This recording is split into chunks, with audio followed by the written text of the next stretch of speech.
Welcome to Getting Real with the Costas. This special episode series will be an exclusive. Here, both me and my wife talk about the ins and outs of running a business, being married, developing our money mindset, our polarizing family dynamics, and taking big risks in our lives. You may have always wondered what relationships we have with our friends and family.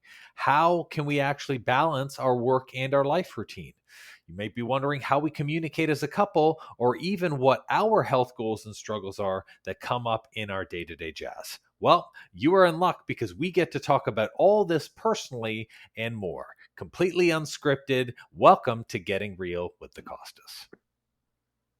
Hello, everybody, and welcome back to another episode of Getting Real with the Costas.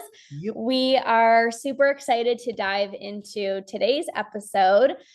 As many of you guys know, Andrew and I did have a fitness studio. We opened it back in March of 2018, and I can't even believe it's been like 5 years since we've opened it. 2018 or 2017? 2018. It was one of those two. I know the dates. You got the dates. I know the dates. So yeah, I can't even believe it's been quite some time since we've had our fitness studio. But in this episode, we're just going to share what we've learned running a fitness studio, what it was like, the ups and the downs, and essentially why we ended up closing our fitness studio and going a different path and now doing what we do. I'm a binge eating coach. Andrew's a hormone coach.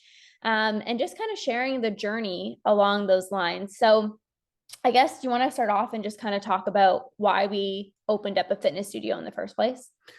Yeah, I think you and I we were at different points in our lives. You had already you were working at this small gym, and I had wanted to be an entrepreneur for some time. I think opening up a gym and being an entrepreneur for me kind of happened at the same time, where it was like I was working for other people. I was incredibly passionate about health and fitness, working on myself, working with a personal trainer, working with a naturopath is kind of what got me kicked off into I can really see myself coaching other people and helping them with their workouts and their activity. And it was something, well, I mean, I guess I won't speak for you. For me, it was really about being able to kind of do it myself and change other people's lives the same way that other coaches had changed mine, right? I had a personal trainer and yeah, I actually don't know if he's still doing personal training, but his name was Chris. And after my sickness, he helped me get back into shape. And we had done a lot of training at Good Life for a little bit, and then we trained at home when he started when he transitioned and started training at his place. And he was the one who told me, he was like, "Dude, you could do this as a job. Just as much as I do. Get your certification, hop in, and start changing people the same way." So when I do things, I like to do them big. So I was not like, I'm going to work for a gym or work whatever. I'm going to start out right in the gate and do it myself, and that's kind of what made the decision for me, which was to get into this already. Yeah. I mean, man, I was in high school. No, I was in university, and I remember getting started with Beachbody. Because I enjoyed the Beachbody workouts and I felt so good, doing the Beachbody workouts. And I was like, I want to be a coach. I want to help other people.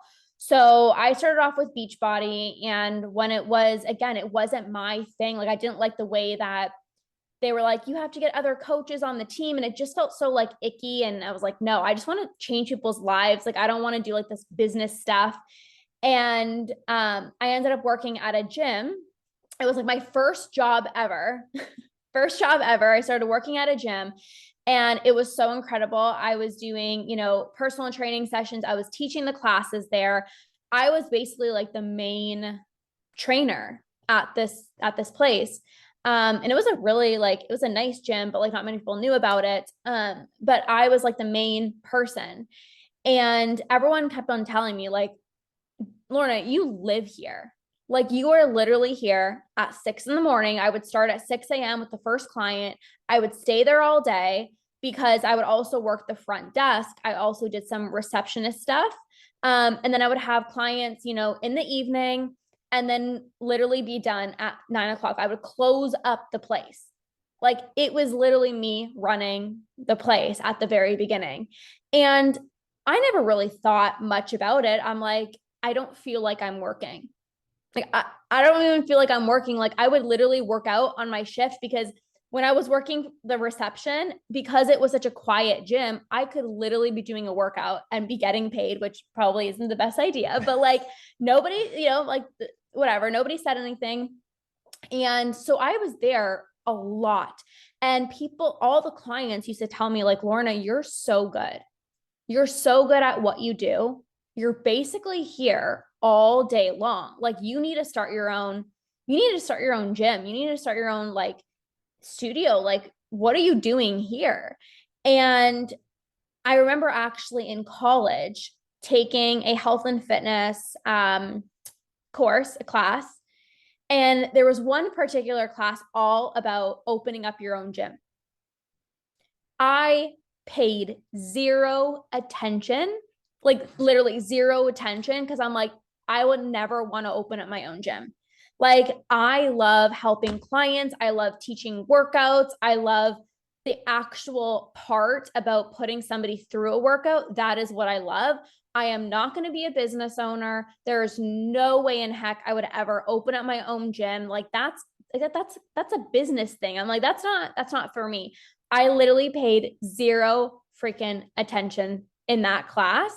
And then after, long cut it short, you ended up coming to the gym with me. Yeah, when we started dating, it was like I was doing in-home training. So I built a small business doing training at people's houses. And she told me that there was a not a vacancy, but they were like, hey, we don't have a male trainer. We need some of our clients are requesting a male trainer. So if you know somebody to come in. So she was like naturally like, oh, my boyfriend will be a perfect fit. So when I went over there, we ended up I don't remember basically telling you working that. at the same. You were the one who told me that they were looking for spots there. Oh, So I don't we remember. started. So long So ago. when I had gone there, Lorna had basically like she was running and taking care of all of the classes. PT was like largely non-existent in this gym. So like personally, I think they had like what was his name? I don't know, the head coach guy, whatever. Anyways, Joe. yeah, okay. So he had like I think it was like a 5 or 6 people personal training, but there were no other clients for personal training. So when I came in, first thing is like, you start having conversations with people on the floor, they start running offers for personal training.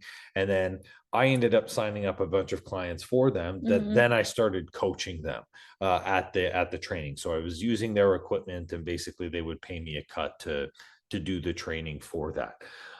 It was a really great way to be able to build connections. And it was crazy because I was doing like 3 clients traveling in the morning. So it was like an hour drive between each client. And then I'd like rush and get into the gym and then basically like have a lunch and then train people until like eight Yeah. o'clock. Right. So it was a pretty hectic schedule. But I mean, that's kind of what happens when when you're initially starting a brand. And like I didn't have any other job, I didn't have any other savings, so I wanted to make sure that I was committed 100% to that Mm-hmm. and building that brand together, right? So Yeah. I was more focused on the PT where you were running the classes, and then you had I think a few of your personal I training had clients personal as training well. clients We too. had like Yeah. 99% of all it the clients. we had all the clients, like literally we all did. And then I think, after quite some time of, literally Andrew and I now both running this place, like literally running this place, the owner actually approached me and said, like, I think this would be a really good opportunity if you want to, come and partner with me. And basically you run the fucking place. Yeah. You run the place and I'm just gonna like get a portion of it. So like I don't have to do anything. You're gonna do Mhm. everything, but like you're gonna get a portion or whatever. And at the time, I'm like, well, again, I don't feel like I'm working. I'm like, I'm I'm basically doing that right now. But I remember The offer was like, the thing is there's like sometimes when things are new, they're really exciting. But when we started to break down the offer with like how much we would have to pay to join this facility, the fact that we wouldn't be getting the majority of the profits, even though we were getting the majority of the work, the person who owned the facility also owned the space. So we would have to pay rent to him. It was like there were so many things that were Mhm. wrong with the deal that when we were speaking with, like when I had hired the lawyer and I was asking him stuff, they were like, don't do this. Like, Yeah. it's not a good idea. It's a huge red flag. It was basically like we would pay to assume all the risk, we would pay for all the bills, and this guy would just get a cut on top.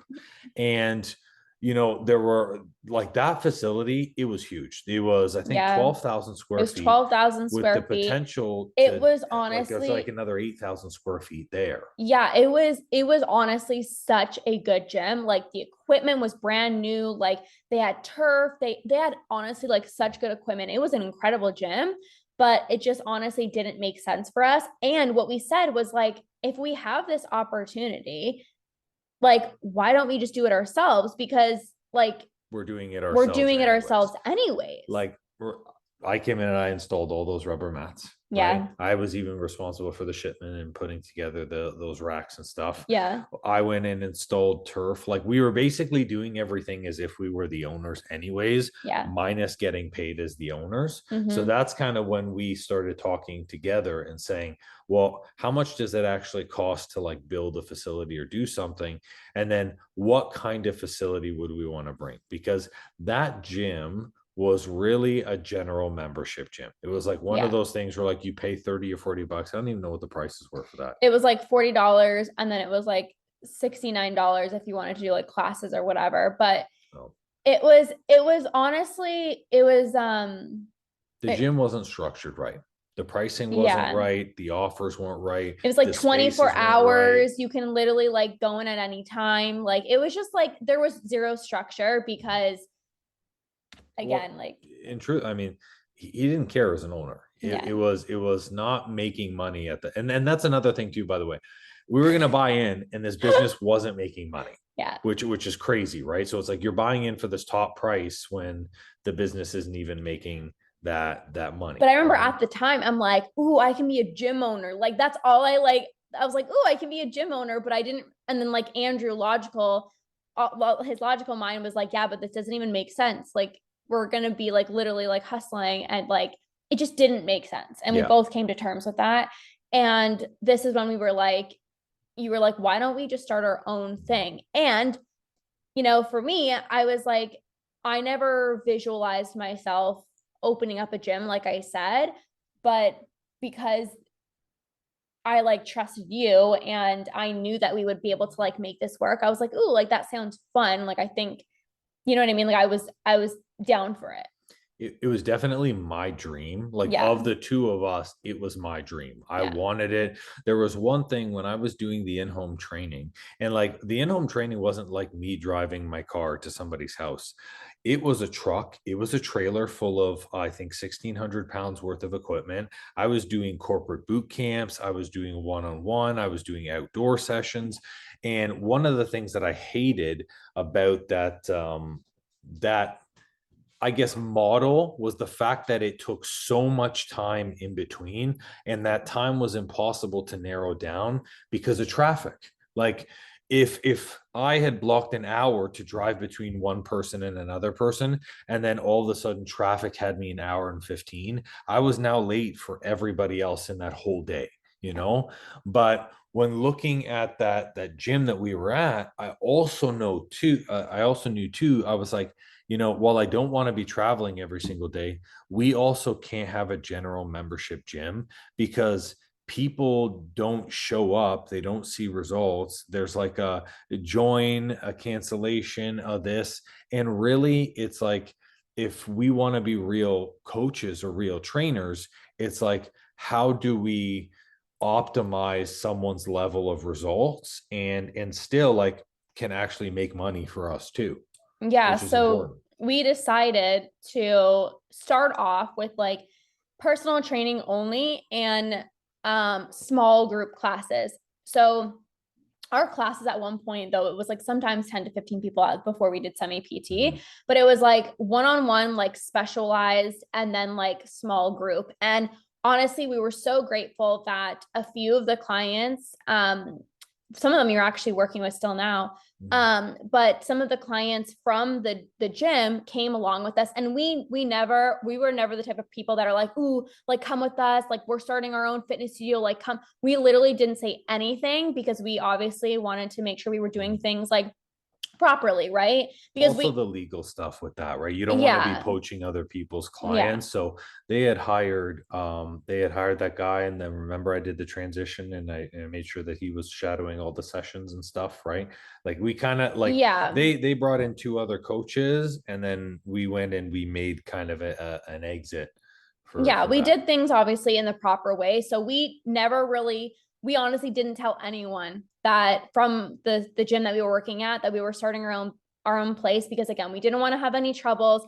But people actually reached out to us and they were like, "Hey, like you're starting your own thing. Like I want to come." So like they just came on their own terms, and we had like a founding members rate. So people who first started with us, they got locked in at like a really awesome price, just because like we obviously wanted to get people in the door. We were still, fixing the studio because it was like a salon or something like that. So when we first purchased the location, Mhm. we had to do Well, renovation. we didn't purchase the location. We weren't rich. I wish that we had purchased the location because it would have been phenomenal to do that. But it was I think what, a 4-year lease, something like that. Four Yeah. years. Yeah. You good? Yeah. I don't know. No, the lease part, right? It was what, 4 years, I think it was, Mm-hmm. right? For the and then we had locked into that lease, and we were paying the monthly payments on top of the space and stuff like that, right? Mm-hmm. Hmm. You So yeah. we got this place and we did renovations and stuff. And obviously it was going to take time. Sorry, I'm just like, Whoa, what's up? This is getting real with the Costa. What is it? What's going on? How can I help you? How can you be serviced? so while we were renovating the place, we wanted to make sure that we secured people's spots so that come, I think it was like March 1st or whatnot, which is crazy because it's March 3rd right now. That's when we had like the start date and we were going to have a grand opening. So we wanted to have people locked in so that when we did open doors, we had clients. We didn't want to like open up the doors and be like, okay, now we need to find clients, because there was rent that we had to pay for and, like the expenses and stuff. So we really wanted to set ourselves up for success. So we locked in, I don't know how many founding members we had, but we had quite a few, which was good. I believe that there was, I think we capped it at 10 for the founding members. But an interesting thing is, like, when we had the facility, like me or Lauren, like neither of us have any business experience whatsoever, right? So for us, when we had started, like, at least me, I was under the general impression that like I'm just gonna like throw a sign up on this building, and like people are just gonna like flock to us, right? So like while we were looking for the founding members, we didn't really do like any, like we had purchased flyers and stuff that we had sent out, and we also had like a grand opening, right? But we didn't really do anything else from social media perspective in terms of like promoting. And then it was like, then the facility opened up, right? And then when it opened up, like I realized after the first week of like no walk-ins, I was like, oh, holy shit. Like it's not like if you build it, they will come. It's like you must build it, talk the living shit up out of it, and then people start to come, Well, it was right? so funny because even when we put up the sign that said fit for all studio, people would like literally walk in and be like, what is this? Like, you cannot just put up a sign and expect people to flock to your doors. Like, it just Mhm, doesn't work that way. And this place was in Oakville and it was a really good location. Like, mhm. it was like visibility It wise, was, yeah. it was a really good location.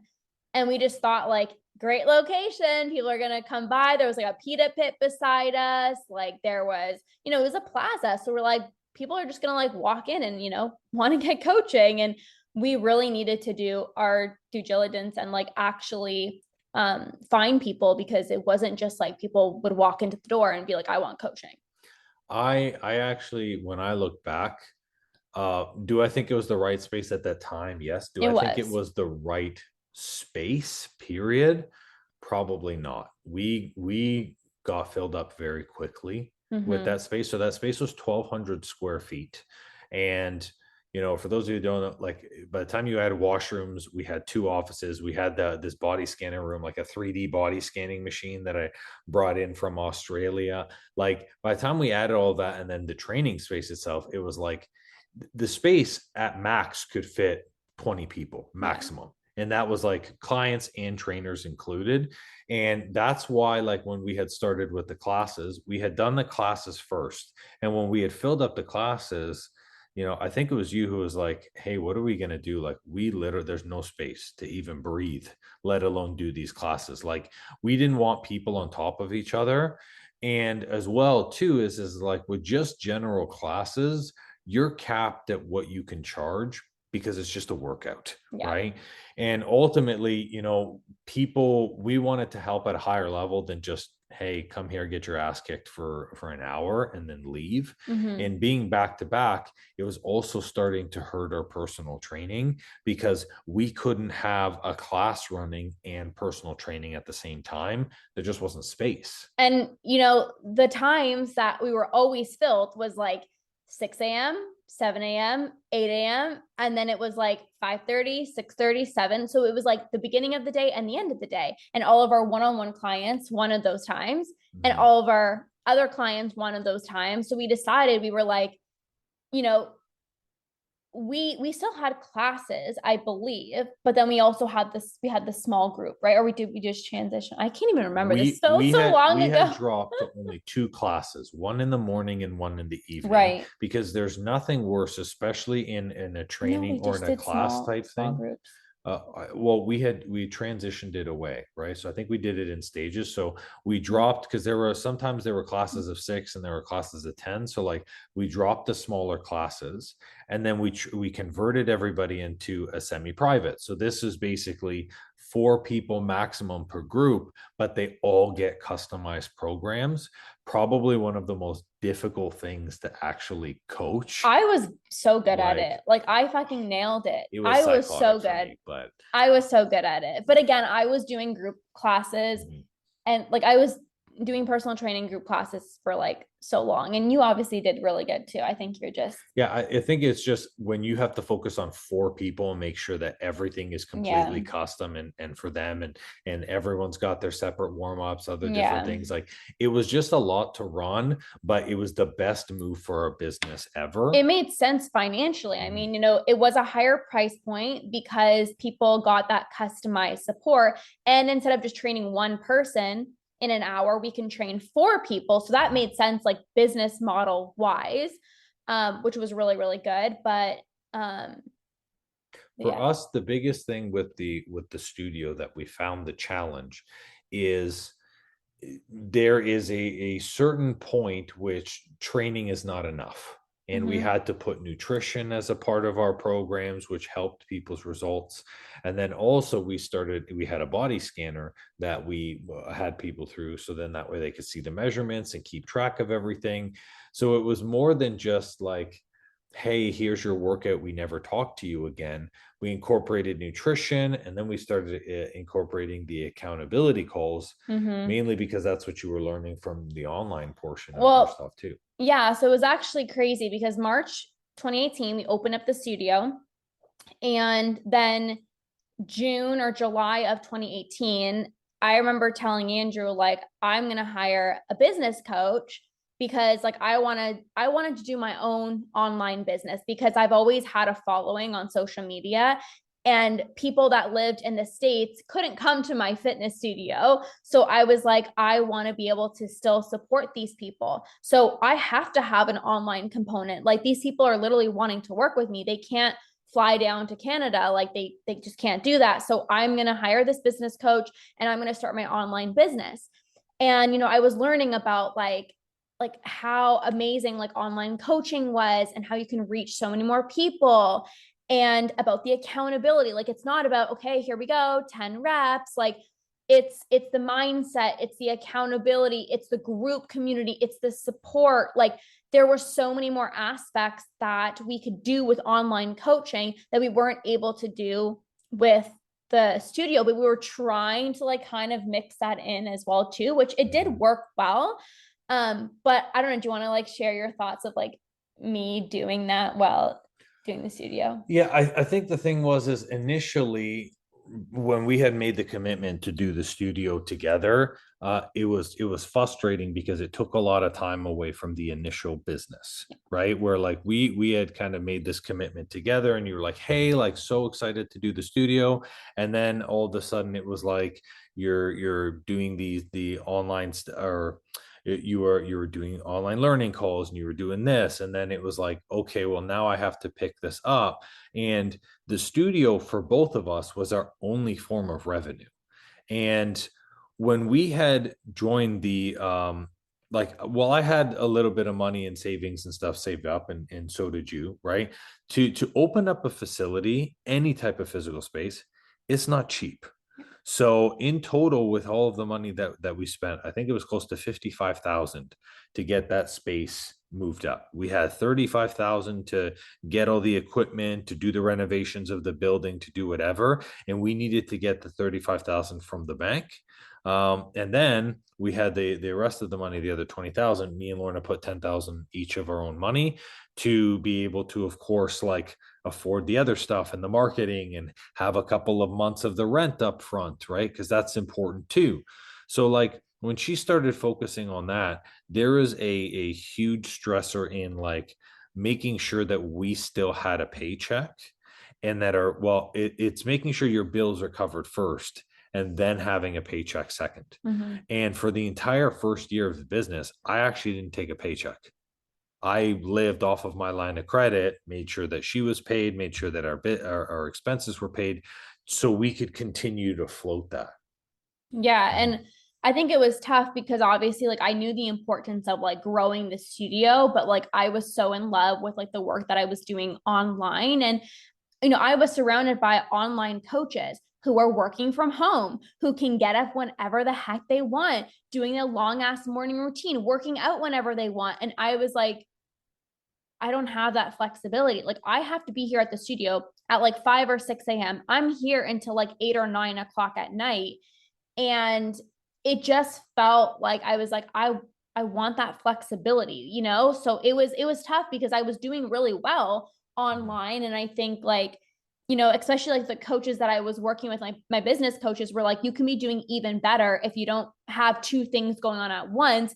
And I was like, obviously I can't just close down my fitness studio. We literally just opened it up. So like I have to make this work. Yeah, and I mean, when you say you were doing well, like the thing is like online, and especially the expenses and the stuff bringing in Yeah. for online, like it took you a long time to build to the point where you were doing well, right? And I think that's important to share as well too, is it wasn't like she hired this business coach and then in like 2 months she was doing well, right? She hired the business coach and it took you like probably 8 or 9 months for you to start building, and because you didn't have a brand and you didn't have this, and to build to the point where you are actually bringing money in, right? And those first months was basically like, okay, can the studio cover that, and can they cover the expenses before you got to the point where you could carry yourself on that side of business Yeah, too. well, it was actually kind of well, like the first few months, I actually did really well. Like the first few months, and then it started to kind of like die down a little bit, and then it went back up. Mhm. That's how it went. Yeah, the and one thing for those of you guys listening, right? Like as a couple, and as a couple who went into business together, like as boyfriend and girlfriend, which was another thing, I always encourage communication, because like me and Lorna never communicated in terms of like finances, or even like, how much the studio owed and where the bills were being paid from. And like that was a really big part as well too, which was like a huge stressor, because I came from this like hyper aware of all of the what was being spent, and you were just focused on like, let me just focus on like building my brand, and doing the classes and doing that, and that put a lot of unrealistic level of stress too, right? Yeah, because for me, I'm like we have a fitness studio. Like, I don't know. I think I've always had this mindset of like, we're gonna be okay. Like I've never like worried, but that was because I also didn't really understand like the expenses that were going out. And like, like I said, I had my own Mhm. online thing. So I was like, oh, like we're gonna be fine. Yeah. Like at our highest months within our facility, where like we were making 32 to 35,000 a month in our facility, and our expenses were like $28,000. And people are like, well, how did you spend that much with like 1,200 square feet? But it's like, okay, well, if we're going to pay each of ourselves, like you want to break down that number in like its truest sense, each of us gets paid $3,000, and then an extra $500 each, okay, goes to the taxes and stuff for that. So right there, 3,500, that's 7,000. Okay. So 7,000 out of that 28 just for us to cover our bills here. Okay. We had our rent, which was 4,800. Then you've got your water, your hydro, your utilities. And then we spent almost $10,000 a month on a business coach for our studio and our facility. Yeah. And it was getting the point like over the span of the entire thing, and we had worked with this company, we had spent $110,000 on coaching. And it's like Just for the studio. just for the I had my studio. own, Yeah. I had my own coach that I was paying online, like on top of that. So Mhm. it was Yeah. quite And crazy. then on top of that as well, too, we were spending $3,000 to $4,000 on Facebook ads a month. Yeah. And then we had hired the other trainer, Ohene, We as had a well, coach, we had right? a And like a then coach. exactly. And Yeah. then we had an admin as well. So like when you start adding that stuff in, it's really easy to get those numbers stupid high, Mm-hmm. right? And one of the things that I think I'll always be blessed for is like we had the opportunity to take out that $30,000 from the bank. We chose to borrow it from my parents. We still had to pay back the same terms in terms of where that money was. But that was probably the highest stressor for me, was like, now that it's like, hey, I don't owe the bank this money, I owe my parents this money. I had to make sure that I was paying off the loan payments every single month, because we agreed on a 3-year term. So 3 years to pay back the total of the 50. And of course, we were able to pay that back. But it happened by being consistent and making those payments and never missing a payment. We were never late on our rent once. Mm-hmm. We never missed payment for hydro or electrical, because the moment you start missing payments and you start falling behind, then services get cut off. It starts affecting your clients, and that just puts undue stress on you, the business owner. Yeah. And I think we'll like talk about like your struggles and also like my struggles that we Mhm. were both kind of going through, because it's like we had our fitness studio, and then I think that I was struggling with a lot of like personal issues, like my relationship with food, binge eating in 2018, like that was like a hard time for me. But you were also going through a lot of things if you wanted to share.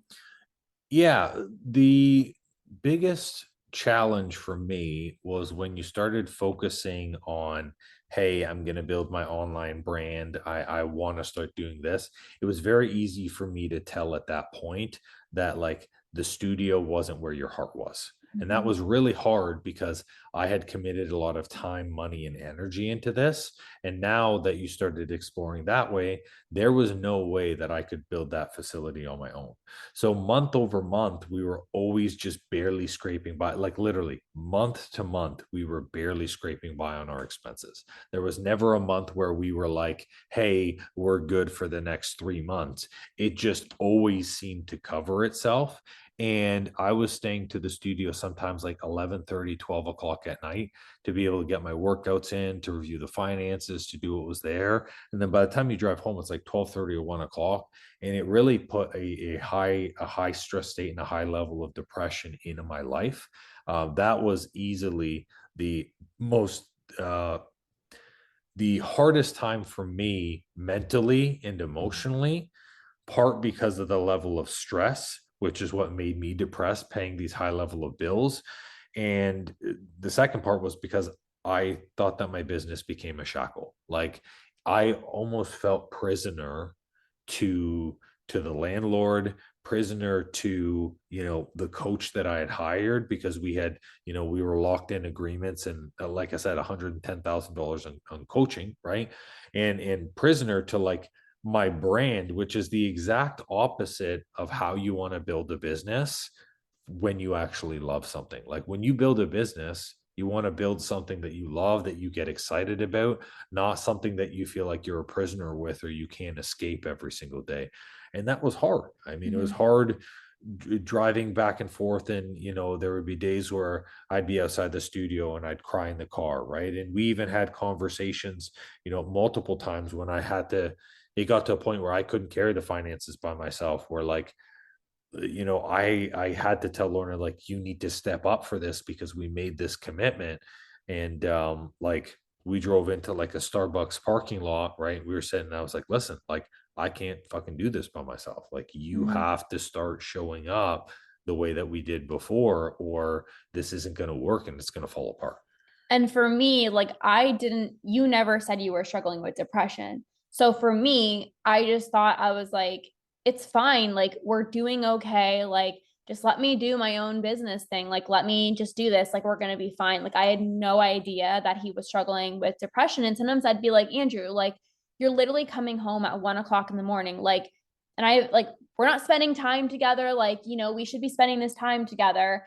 And I had no idea that the reason why he was coming home late at night was because he was like, in the car stressing out, or like staying late to like, work extra to like get more clients and things like that. Like I had absolutely no idea what was going on. And I think even that's like the first thing that like it's like a tip of like just communicating with your partner, because if I understood at that level of like what you're going through, like I would have made shifts, but I just thought it was like, Lorna, like you need to focus on the studio a little bit more versus your online. Like I didn't see it as like, no, like I'm really struggling. I just thought it was like, focus on the studio a little bit more. I think at that age too, because we were both really young, Yeah. like to make a very large commitment and start a business is not something that you do on a whim. Like people just think like, oh, I can just start up a business day. And now it's really easy to just do that. But like when you make commitments and you're putting rents on facilities, and you're taking out $30,000, $40,000 loans, and you're making that level of commitment, like you have to know very, very quick if your heart is in it and if it's not. Mm-hmm. And like it was never something like you, I think that you did it because I wanted to do it. And you're Yeah. like, I love you. I want to spend more time with you. This is really great to like, like how cool would it be for us to do that? Yeah. But then your passion started turning somewhere else. And I Yeah. always encourage people to, you have to follow your passion no matter Mm-hmm. what. And it's a fine balance between following your passion and following through on a commitment, right? Because sometimes when you make a decision in life, walking away carries a consequence. Like Mm-hmm. it's just the reality of what life is. Like if you marry somebody and you divorce, they're probably taking half your shit. That's the consequences. That's the cost that you have to pay, Mm-hmm. right?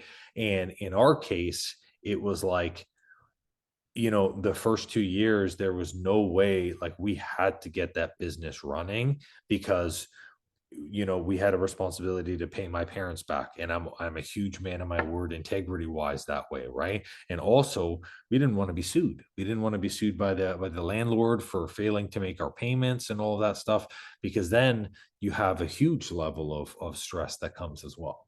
Yeah. And I think, after we had that like conversation or whatever, I was like trying to like, put more into the studio, but like I honestly like I was just not feeling it. And I started to get really passionate about like wanting to help people with their relationship with food, Mhm. remember? So I was getting support for my relationship with food. And then I wanted to even switch my business model and, do a certification program, Mhm. member, to become a coach to help women with like binge eating. And like that was another like $20,000 or whatever. And it was just like, so like looking back, it was like, it was so much change. And it was so much like me kind of like trying to make the studio work, but like my heart just wasn't in it. And I think that was obviously really tough for you as well too, because not only was I like not really fully in the studio, it's like I wanted to completely change my business model, Mhm. which was tough too, right? Yeah, it was the communication in combination with awareness as well too, right? Like Lorna wasn't aware how bad our finances were the first 2 years, Mm-hmm. because I was like, I just have to worry about it because she's focused on following this other thing, right? And I thought that I had to take it on all by myself. But it was also the communication piece, right? Where it was like we didn't have a lot of time together. So Yeah. in communicating, it was like, the time we're going to spend, we're not going to be communicating problems or having fights. It's like you want to just spend quality time with this person, right? Ooh. And it's like, I was yeah. gonna say too, like that. I think that was another hard part of like having this fitness studio is like Saturday and Sunday, our days were spent at the studio. And then when we would go out for coffee, it would always be like about the studio. And I think that was a little bit challenging because we would like want to put those boundaries up, but it's like also like it's like sometimes I would say like, okay, stop talking about the studio, but then I would bring something up about the Right. studio or whatever, right? It was really hard to like cut that time off. Yeah, as an entrepreneur, when you become passionate about something, right? And your business, hopefully you're passionate about it, you should be, right? And it excites you, because although there was high levels of stress, like it was exciting running our own business, and we had like our clients loved us, and we got amazing reviews, and we gave people amazing results, which is why my passion was still in it, right? It's like when a client sees a successful result, like you want to share it with your partner, you want to share it Yeah. with everybody around you, right? So I'm sure to like our family and our friends, we were always talking about our business. But I think as Mm-hmm. an entrepreneur, like if you're not passionate about your business, if you're not talking about what you're doing or why you're doing it, that's a big indicator that that's not the right thing for you. Yeah. And that was huge. And it took us, the first 2 years were a real struggle, but we worked on our communication. We started working together on the finances. So like I took one day, sat Lorna down, and I was like, all right, this is how the shit actually is, right? And I think it was like, I think that was a real shock and awe moment for you when I like had you do the numbers, and you were like, oh, like is that where we're at? And I was like, yeah, that's like the numbers don't lie. And that's another thing too. Track your shit because numbers don't lie. Like it's Mm-hmm. just a very transparent thing. Yeah. And that's when we started to turn it around in our third year to build a business that we wanted at the studio. Mm-hmm.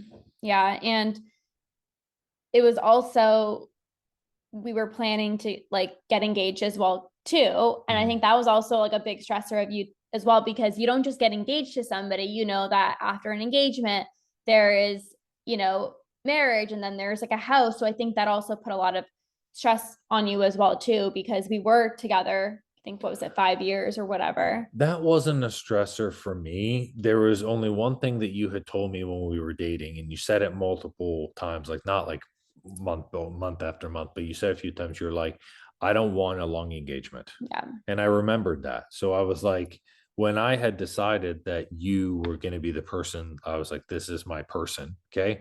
I was like, I've got to make sure that I've got to save up, because she doesn't want a long engagement. So I'm not going to get engaged, then 7 years goes by, and then we get married and Mm-hmm. buy a house. It was like, I have to make sure that I've got enough money. So when we get engaged, we get married, and Yeah. then that leads to other things, right? Yeah. So I thought to myself, that's kind of what made the decision there. But I was never worried about that. It was really about, those first 2 years, like if we couldn't find a way to resolve this where I was getting support and you were following your dream, I don't think our relationship would have worked. Mm-hmm. and we had a lot of conversations on that and communication. And that was the big thing. These weren't like conversations like, hey, you got to help more. They were fucking hard conversations, Mm-hmm. where I was like, listen, like, we need to make changes here. And you were like, hey, look, like, I'm trying to follow my dream. And like, Yeah. we had, in my opinion, all of the hardest relationships conversations up front. Yeah. And that's why today, when people are like, how's your relationship? I'm like, it's fucking great, because we were willing to always have the tough convo up front. Mm-hmm. It's not like, let's leave it for 6 months. It was like, hey, we got to work this shit out before But we move we forward, also right? had to, because like when Yeah, you have true. a business together, like, you can't just like, okay, I'm not going to talk to you for the next week. Like we never did that. It was always like, hey, what's up? Let's tackle it. And that's really what allowed us to like, keep going and have a good relationship. Um, Mhm. but 2019, that's when we got engaged. And then 2020, that's when the pandemic hit. And it was like February, March of 2020. And here we are, like, do we close the studio? Like gyms were closing, not like closing as if they were like going out of business, but like just like closing and doing virtual stuff. And we really had to like make a decision right then and there of like, what the heck do we do? Because we wanted safety for ourselves, we wanted safety for our clients, and we ultimately decided to do some like virtual stuff, because you have to remember we had clients on contracts. Like Mhm. clients signed up, 3 months, 6 months, sometimes people sign up for like a full year. And now we were like, holy shit, like what Mhm. do we have to do? Like as a business owner, you have to make a decision. I think the crazy part of it is, leading up to COVID, we were hearing rumors, like, as health professionals, we got the information first. We were getting the articles. We were like, our governing bodies and stuff were sending us stuff like, hey, this is what's happening, this is what's going around. And we didn't know how long these closures were going to be, or if the closures were going to apply to us. But ironically, leading up to the closure, we had our three highest months, and it was actually those 4 months where we had finally tuned in and dialed in our business, where we no longer relied on a coach, because we had all of the skills that we needed from the learning. Our marketing was doing the right amount. We had cut all of the people who were taking up excessive amounts of time with us, and we were just focusing on the high quality, good people who are a part of our facility. So like, we went into our three highest months, and then it was like, oh, there's going to be like a week closure. Yeah. But when me and Lorna were talking about it, at this point, she had it was about 20% of our clientele in total, which were all Lorna's. They were all online, right? And we were talking about, okay, well, what do we do about this 1 week closure? And when I was showing her like the information, I was like, this isn't going to be a 1 week closure. This is going to be a month. It might be 2 months. We have to make a decision now in terms of what we do with this. So when we had taken a look at it, Lorna was like, look, you've seen how well online has worked on my side of the business. Why don't we just push the training online? We gave people a slight discount as an incentive to do that. Mm-hmm. So, hey, It was a big ass discount, working actually. in person, well, in relation to the prices, right, it, Yes. it was it was slight, like, compared to now, oh my god, I would never do coaching for that Yeah. ever. Like, we were so cheap. We were so cheap, we were almost free, right? Like, it's great. I say that as a joke, but it's like, for the quality that we deliver now, it's big. But so we gave them that incentive to switch over, and all of the people that didn't want to switch, we allowed them to break out of their contracts penalty free. So yeah, it was a cost to us up front, but we had a huge conversion. It was like over 85% of our clients moved to virtual. Yeah. And when they had done that and moved all of their contracts to virtual, we were like, this space isn't relevant anymore. Like, we had 2 full weeks where we coached them. And then that's when I had realized what, Lorna had already discovered with online. Like, online is very viable, and we don't need a facility to do this. I don't need a facility to give people the same results. I don't need a place to count reps or be the rep counter. It's like we can focus on the things that show real results, the accountability, the consistency, helping people with the nutrition, helping them with their habits and their mindset. So our lease was in the renewal space like by March, no, it was like March 17th, and we moved out of the place March 20th. So we said, you know what? We won't renew the lease. We're just going to stop it right here and we'll pull everything out of the facility. We were out of there in like two days. it was like Yeah. 2 days, boom, we were out of there. Bomb. And our business was 100% online. Yeah. Yeah. And so we were still doing like personal training at the time. I was still doing like group classes virtually. And it worked out. Like it was fun. And the clients actually loved it because you have to remember all gyms are freaking closed. So they were like still grateful that we were still like, you know, doing these classes and things like that. Um, and we did that until I think like, I don't know, we did that for quite some time. It was like a year and a half. Yeah. And then, you know, I was still doing my coaching and things. And then I think we both just came to the agreement where we were like, we can help people in such a bigger way. Well, at least for myself, I wanted to do the relationship with food coaching, but even for you, you were like, you know, I'm not going to speak for you. Why don't you share? I mean, we started getting to this point now where like it was so much more than just nutrition and training. And I was like, this now is no longer about the workouts. Yeah. Like, for those of you worried about your workouts, like your workout is like a tiny piece in this puzzle. It's your habits, it's your mindset, it's your no longer relying on motivation. There are so many pieces to this. The hormone piece, which I was always incredibly passionate about, and as we started delving into that, we had recognized like having a facility doesn't make sense. Plus, you got to remember, it was about 8.5 months where it was back to back closures where gyms never opened, and for us it was like the slowest moving bullet where we watched all of our friends in the fitness industries, their businesses were absolutely destroyed. Mm-hmm. And then people started hiring us as the online coaches. They were like, oh, you can help me now? That's fine. It saved people time because they didn't have to drive to a facility. It allowed greater access to a coach because we were giving them support when they needed, not just for that hour that was there. And it showed us this model works, and it works really, really well. Mm-hmm. So we had that convo, and it was like, you know what? We've already been closed facility wise for a year and a half. Yeah. There's no going back. We're just going to move 100% online.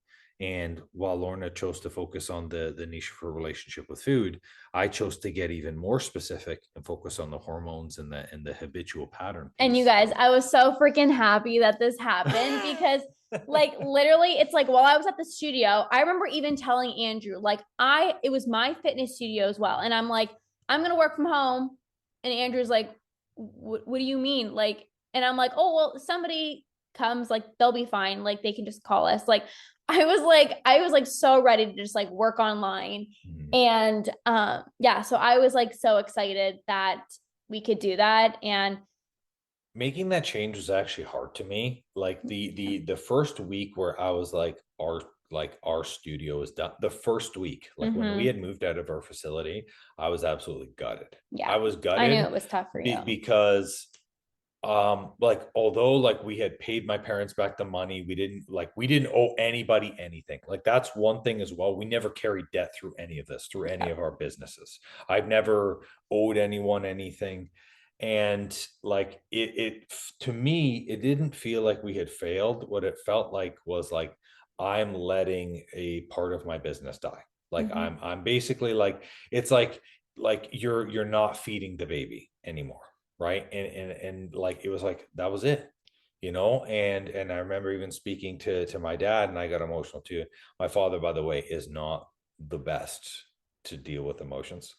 So like I broke down, okay, and he was like, be a man. Ow, Like, yeah, I'm so sorry. ow. What are you doing? No, I was just patting That's you on the back. hard. No, it wasn't It hard. It was was hard. okay. I can feel it Well, in my freaking it heart, was in my harder than that. chest. Well, anyways, he hit me so hard on the back that basically my heart went through my front, and he Which basically just happened to and he me. was like, "Nope, don't do that. Don't cry. Be a man. Move shit forward." And I was like, "All right," but like, it not in like a bad way. He just doesn't know how to like. He Yeah. was like, "Man, this is awkward as shit." So he was like, "Dude, you'll be fine. You can do it."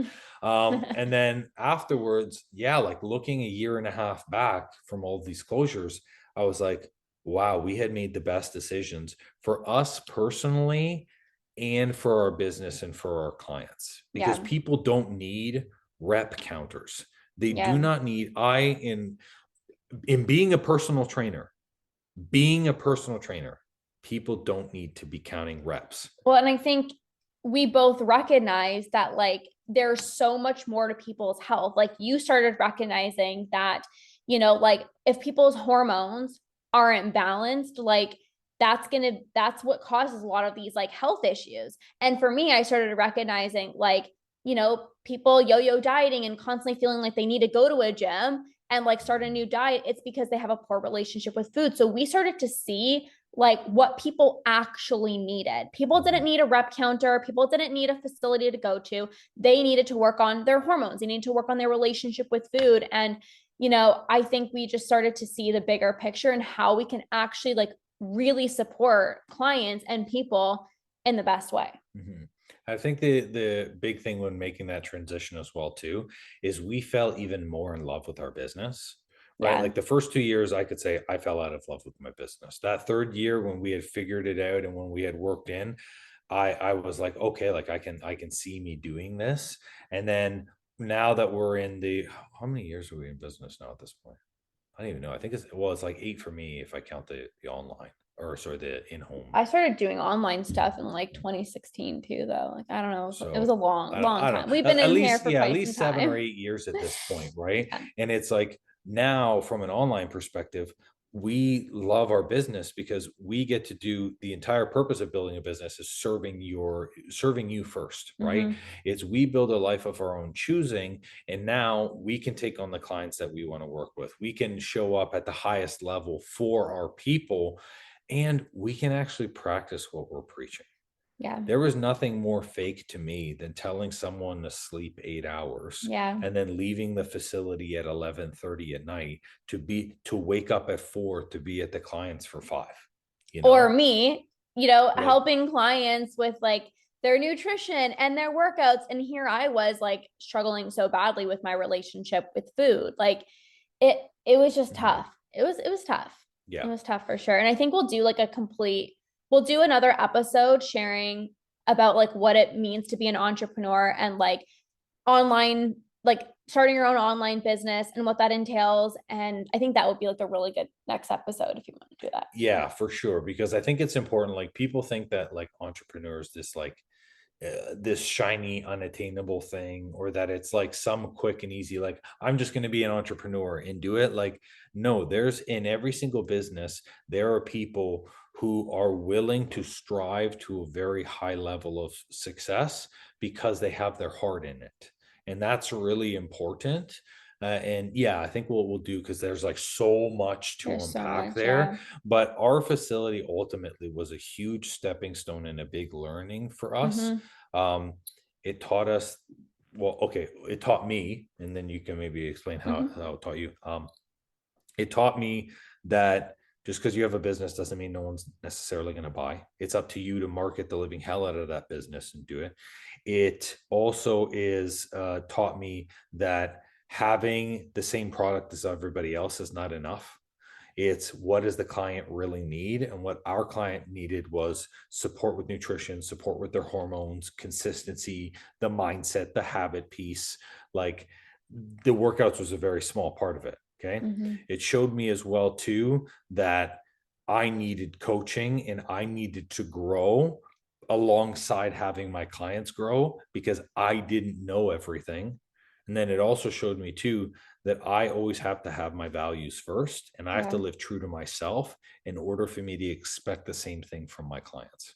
I think for me, like it taught me almost like emotional intelligence and how to like not take things personally, because there are certain things, like certain conversations that we had to have that was like really really really tough, and it's easy to like take things personally, or like, you know, if somebody made a comment or like they weren't happy about something, it's like you have to like not take it personally and still like show up.